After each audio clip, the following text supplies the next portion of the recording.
Enfin, durabiliser une activité touristique ne peut pas se faire en ignorant l'aspect rentabilité pour l'opérateur.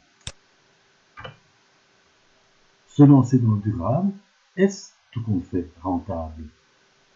Y a-t-il moyen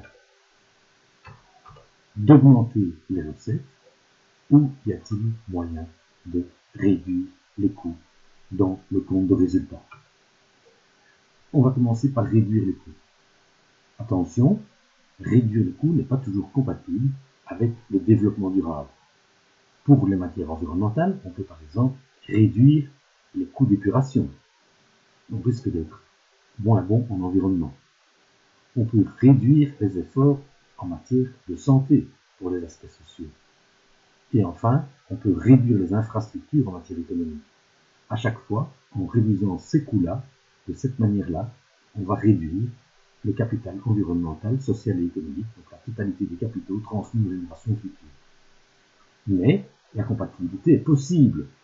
En environnement, on peut réduire les consommables, comme la consommation d'eau, la consommation d'énergie, ce qui est favorable au capital environnemental. On peut augmenter la santé des travailleurs en réduisant certains polluants, ce qui est bon pour le capital social. Et enfin, réduire les coûts. Certains coûts, c'est bon pour l'économie, mais ça c'est une opération assez classique. Du point de vue environnement, réduire les flux, eau, énergie, matière qui donneront déchets, c'est a priori favorable à l'environnement, quoique ça doit être étudié chaque fois spécifiquement au cas par cas. Mais pour réduire les flux, il faut souvent investir. Et donc, la rentabilité se calcule par le temps de retour ou retour sur investissement. C'est-à-dire qu'on regarde la totalité des investissements réalisés et on les divise par les économies annuelles. Et ça donne le nombre d'années nécessaires pour que l'investissement soit rentable. Attention aux idées reçues. Si on se préoccupe du temps de retour de l'énergie, les remplacements de tubes de lampes classiques par des lampes LED se rentabilisent entre 6 mois et 6 ans, en fonction du fait que, par exemple, le remplacement des tubes des lampes classiques se fait par soi-même ou par quelqu'un qu'on doit payer. Donc, du coup, de la main-d'œuvre, du prix. Si on avait déjà des tubes performants, remplacés par des tubes LED, ne va pas forcément donner le même temps de retour. L'isolation du toit, entre 6 mois et un certain nombre d'années, en fonction de l'isolation existante. Si vous avez déjà un toit très bien isolé, ne remplacez pas l'isolation parce que votre temps de retour va être très élevé. Des primes qu'on peut toucher de la main-d'œuvre, du prix du combustible. Évidemment, plus le combustible est élevé, plus le temps de retour est faible.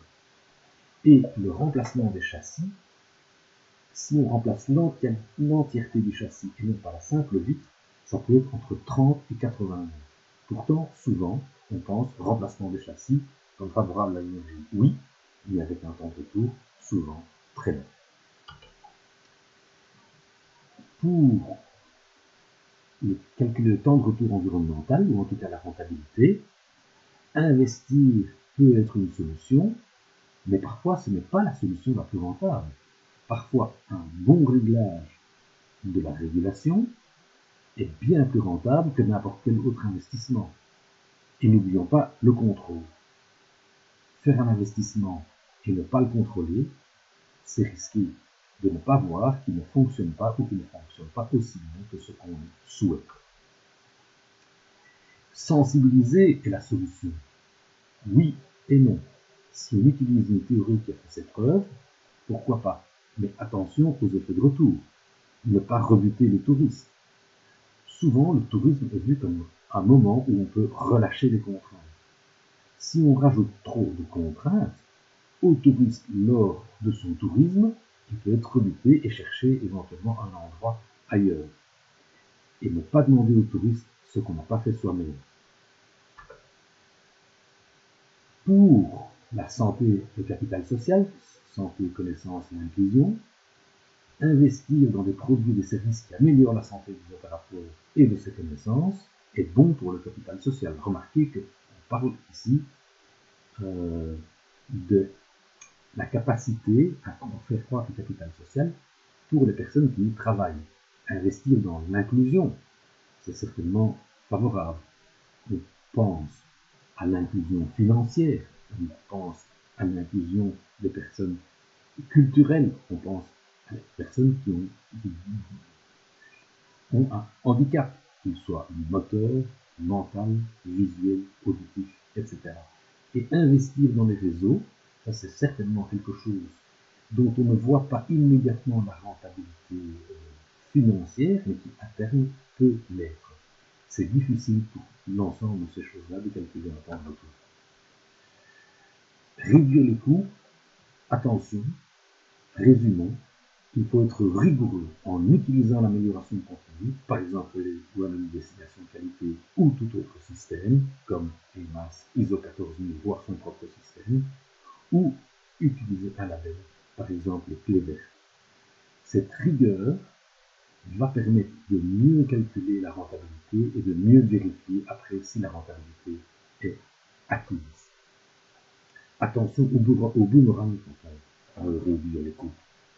Les touristes peuvent faire le reproche qu'ils font des efforts et les opérateurs, ils économisent. Donc ce sont les touristes qui réalisent les économies des opérateurs.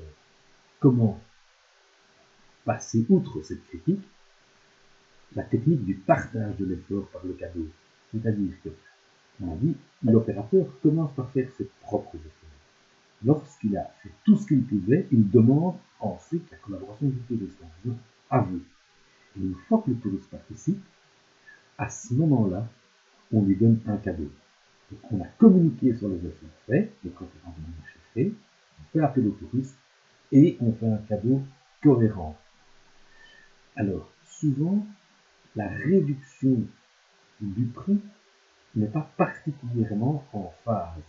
Il vaut mieux, par exemple, si un touriste fait une économie sur l'eau, lui offrir une bouteille d'eau pour ses balades.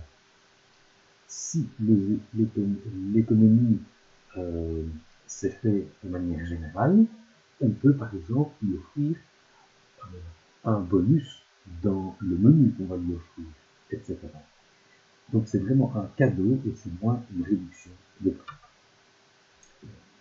Voilà pour la réduction des coûts. On peut aussi penser à augmenter les recettes. Est-ce que on va pouvoir forcément augmenter le nombre de clients parce que soi-même on se déclare durable ou qu'on a par exemple un label? On a vu que le premier choix des vacanciers n'est pas le durable. Le durable est souvent un plus qui doit être gratuit. Et diverses études montrent qu'on n'a pas de preuve que la labellisation augmente la fréquentation, excepté pour le tourisme d'affaires. Pourquoi? Parce que là, les industries ont un objectif environnemental, elles sont donc plus rationnelles à chercher dans un endroit où on doit de toute façon aller pour le travail, des hébergements qui possèdent un label environnemental ou un système d'amélioration continue qui peut prouver les efforts.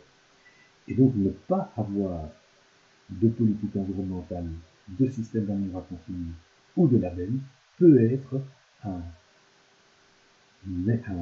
quelque chose qui fait perdre des clients, peut-être plus perdre d'ailleurs des clients que d'en gagner. Alors, les clients qu'on attire via le tourisme durable sont-ils plus dépensiers? D'abord pas pour le tourisme social qui fait partie quand même du tourisme durable, mais c'est vrai pour certaines formes d'écotourisme. Comme il y a un certain élitisme à dire je ne fais pas du tourisme de masse, je fais de l'écotourisme, et bien cet élitisme souvent se traduit par un niveau socio-économique supérieur, ou se pratique parmi les gens qui ont un niveau socio-économique supérieur. Et donc, il pourrait bien y avoir plus d'argent à partir du moment où on se distingue. Mais c'est vraiment la même idée que le marketing qui fait un écrémage et qui vise un public cible en disant moi je vise un public cible plus à un niveau socio-économique plus élevé.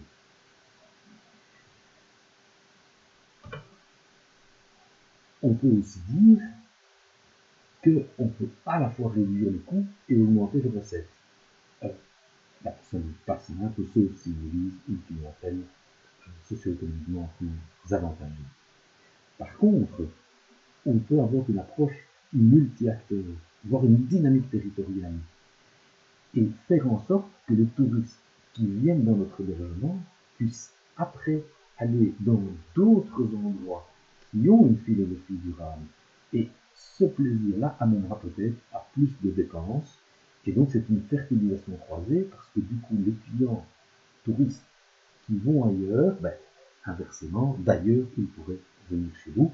Cette dynamique territoriale sera vue la semaine prochaine.